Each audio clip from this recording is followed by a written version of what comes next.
नमस्कार दोस्तों, राजू सर के नाम से इस यूट्यूब चैनल में आपका हार्दिक स्वागत है। एमसीक्यू वीडियो की स्टडी को कंटिन्यू करते हुए यूरिनरी सिस्टम की ही एमसीक्यू को हम कंटिन्यू करेंगे। लास्ट लेक्चर के अंदर हमने सीए ब्लैडर की कुछ एमसीक्यू वहाँ पे डिस्कस किया था और आज के इस वीडियो लेक्चर के अंदर हम यूरिनरी सिस्टम का दूसरा डिजीज कंडीशन लेते हैं और बीमारी का नाम है रीनल कैलकुलाई। देखिएगा कुछ स्टूडेंट जो है उनका थोड़ा कंप्लेन है कि सर क्वेश्चंस जो है उनके नंबर्स बढ़ाओ और टाइमिंग बढ़ाओ। तो ये थोड़ा टेक्निकली प्रॉब्लम है और थोड़ा इश्यू है टाइमिंग का और क्वेश्चन नंबर का। लेकिन मैं इस चीज को बड़े अच्छे से समझता हूँ और मैं ट्राई करूंगा इन फ्यूचर की धीरे धीरे जो है इस बात में हम इम्प्रूवमेंट करेंगे। तो अभी तक जो वीडियो आपको मिल रहे हैं उसको आप थोड़ा कंटिन्यू करें। इन फ्यूचर अपन इस प्रॉब्लम को भी दूर कर लेंगे और डेफिनेटली इस नंबर को बढ़ाएंगे क्योंकि बहुत जल्द जो है दिल्ली एम्स जो है अपना एग्जाम कैरिड आउट कराएगा, सितंबर के अंदर ही होगा। ये एक नोटिस के थ्रू आज हमें पता चला है। तो आप कंटिन्यू बनाए रखिए और विश्वास रखिए, मैं आपके हर जो है प्रॉब्लम को समझता हूँ और डेफिनेटली मैं उसको दूर करने का कोशिश करूंगा। सबसे फर्स्ट क्वेश्चन है, the client is scheduled to have a KUB that is kidney ureter और ब्लैडर केयूबी रेडियोग्राम और x-ray. Which of the following would be order to prepare the client for this x-ray और this radiogram. कौन सी preparation वहां पे करेंगे जब आप पेशेंट के केयूबी रेडियोग्राम के लिए उसको शेड्यूल कर रहे हैं। क्वेश्चन ये पूछा है। फर्स्ट ऑप्शन है, fluid and food will withheld the morning of the exam, exam वाले दिन फ्लूइड और फूड को विदहेल्ड कर दो। A tranquilizer that is sedative will be given before the exam, exam से पहले ट्रंकलाइजर देंगे पेशेंट को। An enema will be given before the exam, enema देंगे एग्जाम से पहले। और no special preparation is required for the examination, किसी special preparation की जरूरत नहीं होती है एग्जामिनेशन से पहले। What is the correct answer. Patient को KUB kidney ureter bladder X-ray कराना है, रेडियोग्राम कराना है और आपको पूछा गया है कि कौन सा ऑर्डर आप जो है प्रिपेयर करेंगे पेशेंट को, किस ऑर्डर को आप फॉलो करेंगे इस रेडियोग्राम के लिए। चार ऑप्शन है, फटाफट से जवाब दीजिए। Fluid and food will be there the morning of the examination, tranquilizer will be given before the exam and enema will be given before exam। और कोई स्पेशल प्रिपरेशन नहीं करेंगे। कुछ लोगों के जवाब सी है, एनिमा देंगे। कुछ लोग फ्लूइड और फूड को विदहेल्ड करते हैं ऐसा बोल रहे हैं। अगर आपके इस तरीके के जवाब है तो ये जवाब सही नहीं है। ए बी और सी तीनों ही जवाब अगर आपके है तो ये गलत है। The correct answer is D. और डी ऑप्शन में यहाँ पे लिखा है किसी तरह की स्पेशल प्रिपरेशन की वहां पे जरूरत नहीं रहती है। There is no special preparation required for this test. Kidney ureter bladder radiogram x-ray जो कराते हैं हम उसके लिए कोई स्पेशल प्रिपरेशन की वहां जरूरत नहीं रहती है ऐसा हम बोल रहे हैं। ये जो एक्सरे हमेशा लाई या सुपाइन कंडीशन के अंदर जिसको हम बोलते हैं उस कंडीशन के अंदर हम करवाते हैं और किसी सब्सटेंस की इस रेडियोग्राम में जरूरत नहीं रहती है। और जब आप किसी सब्सटेंस को यूज नहीं करते तो पेशेंट को फ्लूइड फूड विदहेल्ड करना और इस तरह की चीजों की जरूरत नहीं रहती है। इसलिए ए बी और सी जो है वो गलत है। डी जो है बिल्कुल करेक्ट है। कोई स्पेशल प्रिपरेशन की जरूरत इस एक्सरे के लिए यहाँ पे नहीं रहती है। Next question, in addition to nausea and severe flank pain, nausea के साथ में सीवियर फ्लैंक पेन हो रहा है। एक फीमेल क्लाइंट है जिसको रीनल कैलकुलाई है और कंप्लेन कर रही है पेन हो रहा है groin and bladder. Groin and bladder इसके अलावा जो है nausea and severe flank pen एक फीमेल क्लाइंट को हो रहा है। रीनल कैलकुलाई का पेशेंट है। The nurse would determine that these symptoms most likely result from which of the following, ये सिम्टम किस वजह से यहाँ पे हो रहे हैं। Nephritis, referred pain, urine retention और एडिशनल स्टोन फॉर्मेशन। मतलब नोजिया और सीवियर फ्लैंक पेन तो समझ में आता है रीनल कैलकुलाई के कारण हो रहा है, लेकिन उस पेशेंट को उसके अलावा ग्रोइन एरिया और ब्लैडर एरिया जो है वहां पे भी पेन हो रहा है। तो ये जो सिम्टम है ये किसकी वजह से आ रहे हैं, ग्रोइन और ब्लैडर का पेन। नेफ्राइटिस हो गया है उसको, रेफर्ड पेन है ये, यूरिन का रिटेंशन हो गया, एडिशनल स्टोन फॉर्मेशन हो गया। Why this pain is occur, what is the correct answer.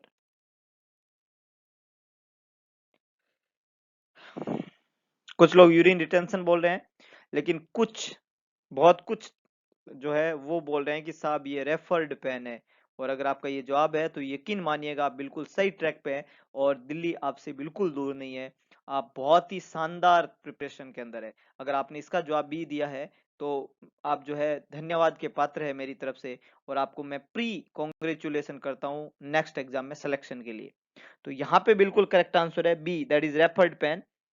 Renal colic के जो पेन है कैलकुलाई के कारण होता है, लेकिन वो कैलकुलाई का जो पेन है वो पेन ओपन रेफर्ड होता है ग्रोइन और ब्लैडर एरिया में फीमेल क्लाइंट के अंदर, और टेस्टिस के अंदर मेल क्लाइंट के अंदर वो रेफर होता है। अगर फीमेल क्लाइंट है तो ग्रोइन और ब्लैडर, और मेल जैसे यहाँ फीमेल क्लाइंट था तो इसको तो ग्राइन और ब्लैडर में ये रेफर हुआ, और मेल होता तो टेस्टिस ना। अब nausea, vomiting, abdominal cramp, diarrhoea, ये तो सिम्टम है ही, इसके अलावा ये यहाँ पे रेफर्ड होता है।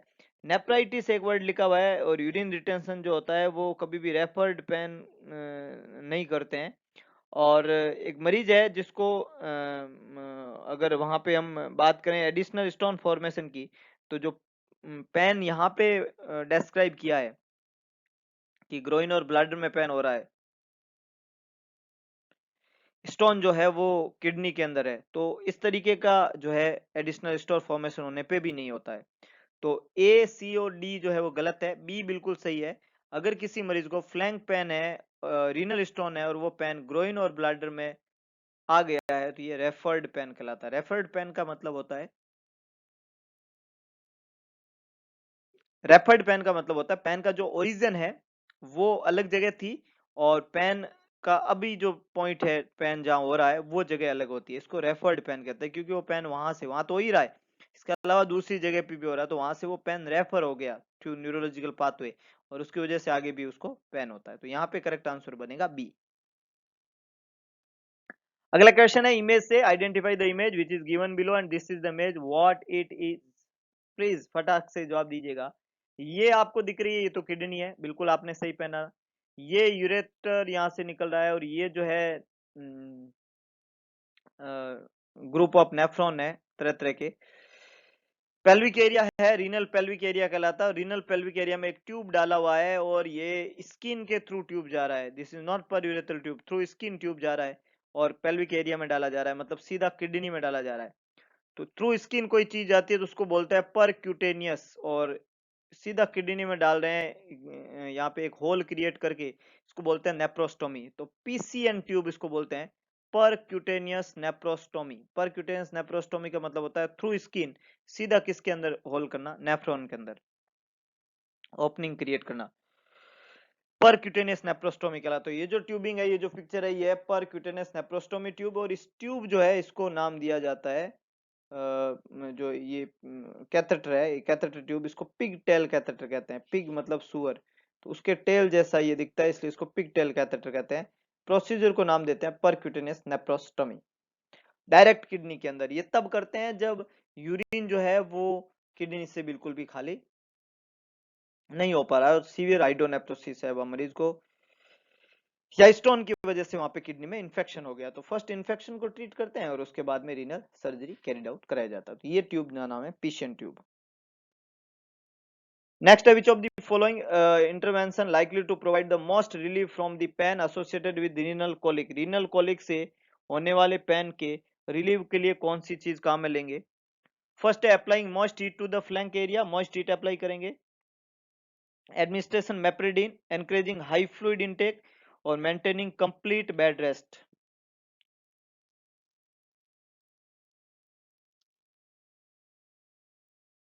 What is the correct answer? I am just waiting. Applying most heat, administrating meperidine, encouraging high fluid, और maintaining complete bed rest. Very good, very good. Maximum लोगों ने यहाँ पे करेक्ट दिमाग लगाया है। रीनल कोलिक जब होता है तो सीधा एनाल्जेसिक देते हैं, ये बहुत बेसिक कंसेप्ट है, याद रखिएगा। मोस्ट रिलीव पेन के अंदर किस चीज से होगा? When we administrating meperidine opioids analgesic, जब हम ये डालेंगे लगाएंगे तभी मरीज को पेन के अंदर रिलीव आएगा। जो रीनल कोलिक का एपिसोड होता है उसमें पेन बड़ा एक्सक्रूशिएटिंग होता है, बड़ा दर्द बड़ा बहुत तीखा पेन होता है, तो बहुत नेसेसरी होता है नार्कोटिक एनाल्जेसिक देना पेन को कंट्रोल करने के लिए। हीट का एप्लीकेशन जो फर्स्ट ऑप्शन में दिया हुआ है, इसके अलावा हाई फ्लूइड इनटेक और एक्टिविटी को लिमिटेशन करना, ये तीनों ही इंटरवेंशन बहुत इंपॉर्टेंट है, लेकिन इनसे रीनल कोलिक के रिलीव नहीं होगा, रिलीव तो एनाल्जेसिक से होगा। तो ये इंटरवेंशन ये भी काम में लिए जाते हैं, लेकिन रिलीव करने के लिए तुरंत एनाल्जेसिक देना पड़ेगा, इसलिए ए, सी और डी जो है आंसर नहीं बने, बी बिल्कुल करेक्ट आंसर है। नेक्स्ट है, a client who has been diagnosed with renal calculi reports that the pain is intermittent and less colicky. Which of the following nursing action is most important at this time? Patient है, renal colic का patient है और उसको pen जो है अभी जो है कैलकुलाई के पेशेंट को पेन इंटरमीडिएट और लेस कोलिक हो गया है। कौन सा इंपॉर्टेंट नर्सिंग एक्शन जो है वहां पे इंपॉर्टेंट रहता है इस समय पेशेंट के अंदर, ये बहुत इंपॉर्टेंट बात है। फर्स्ट ऑप्शन है, report hematuria to the physician, stain the urine carefully, administration meperidine every hour और apply warm compression to the flank area. Which one is the correct?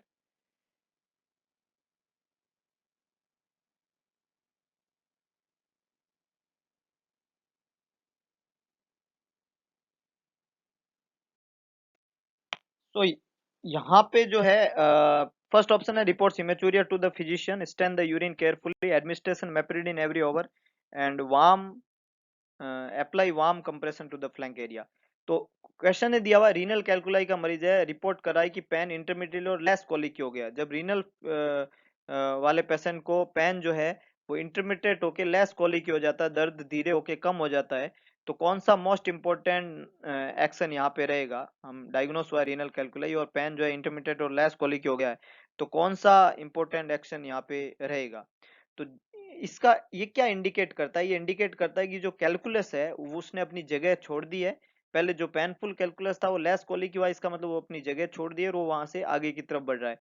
जब ये आगे की तरफ बढ़ रहा है, पेन लेस हो गया, तो एनाल्जेसिक देने का तो सवाल ही नहीं उठता वहां पे। अच्छा, अगर वहां पे इमेचूरिया हो रहा है तो ये नॉर्मल है, जब भी स्टोन अपनी जगह छोड़ के वहां से हटता है तो ब्लड आएगा यूरिन के अंदर, क्योंकि वो वहां पे जो है पेन वो इस जो है चोट पहुंचाता है अंदर की तरफ और उसकी वजह से ब्लीडिंग होती है। तो अगर इमेचूरिया हो रहा है, इसको रिपोर्ट करने की जरूरत नहीं है, क्योंकि ये नॉर्मल है, क्योंकि बिना पेन का इमेचूरिया हो रहा है और पहले पेन था और अब लेस कोलिकी हो गया और इमेचूरिया हो गया, इसका मतलब स्टोन अपनी जगह से आगे बढ़ रहा है। तो हमें वहां पे जरूरत रहती है कि यूरिन को केयरफुली क्या करो स्टैन, क्योंकि स्टोन कभी भी बाहर आएगा तो हम उसको पता कर सकते हैं। तो we have to strain the all urine carefully, ताकि हमें पता चल जाए। तो यूरिन स्टैनिंग करना है, वार्म कंप्रेशन वहां अप्लाई करने से कोई फायदा नहीं है, इसलिए ए, सी और डी गलत है, बी बिल्कुल करेक्ट है कि हमें यूरिन को केयरफुली स्टैन करना है ताकि हमें पता चल जाए कि स्टोन बाहर आ गया है। Got it? बहुत इंपॉर्टेंट क्वेश्चन है। पेन लेस कोलिकी हो जाए तो मोस्ट इंपॉर्टेंट जो है क्या वहां पे आप काम में लेंगे एक्शन। नेक्स्ट है, after an IVP intravenous pyelography x-ray हम कर रहे हैं, व्हाट एंटिसिपेट आप incorporate to measuring the client's plan of care? क्या प्लान ऑफ केयर देंगे एक पेशेंट को जिसका इंट्रावीनस पाइलोग्राफी एक्सरे हुआ है, उसके बाद में आप क्या वहां पे केयर ऑफ प्लान देंगे? Maintaining bed rest, encouraging adequate fluid intake, assessing for hematuria और एडमिनिस्ट्रेटिंग ए लैक्सेटिव।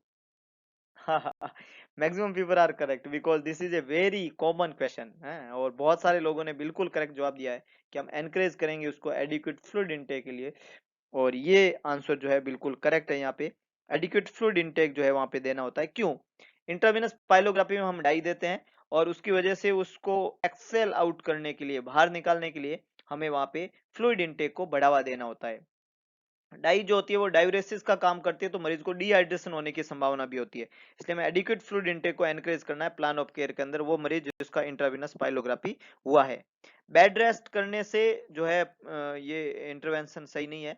इमेचूरिया जो है पाइलोग्राफी के बाद में कॉमनली अगर नहीं होता है और लेग्जेटिव देने का यहाँ पे फायदा नहीं है। तो फर्स्ट जो सबसे बेस्ट आंसर यहाँ पे माना जाएगा वो है कि आपको पेशेंट को क्या करना है वहाँ पे, आपको वहां पे उसको फ्लूइड इनटेक जो है उसको बढ़ावा देना है।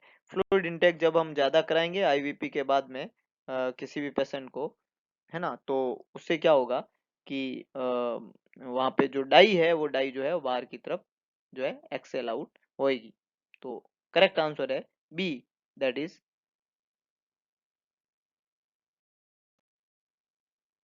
Encouraging adequate fluid intake. A, C और डी जो है वो गलत है, बी बिल्कुल करेक्ट आंसर है। तो आज के लिए बस इतना ही। इसी तरीके के मजेदार वीडियो को सुनने के लिए जुड़े हुए रहिए मेरे यूट्यूब चैनल से। अगर आपको वीडियो पसंद आया तो वीडियो को लाइक करें, वीडियो को शेयर करें और कमेंट बॉक्स में अपना सुझाव जरूर डालें। एग्जाम बहुत नियर बाय है, हम वीडियो का टाइम पीरियड जरूर बढ़ाएंगे। अभी के लिए इतना ही। और इस चैनल को और इस वीडियो को मैक्सिमम लोगों तक जरूर पहुंचाए, ताकि अपनी जो ये मेहनत है वो कई सारे लोगों तक पहुंचे और उनका भविष्य भी सुनहरा बन सके। करके देखिएगा, अच्छा लगता है। धन्यवाद।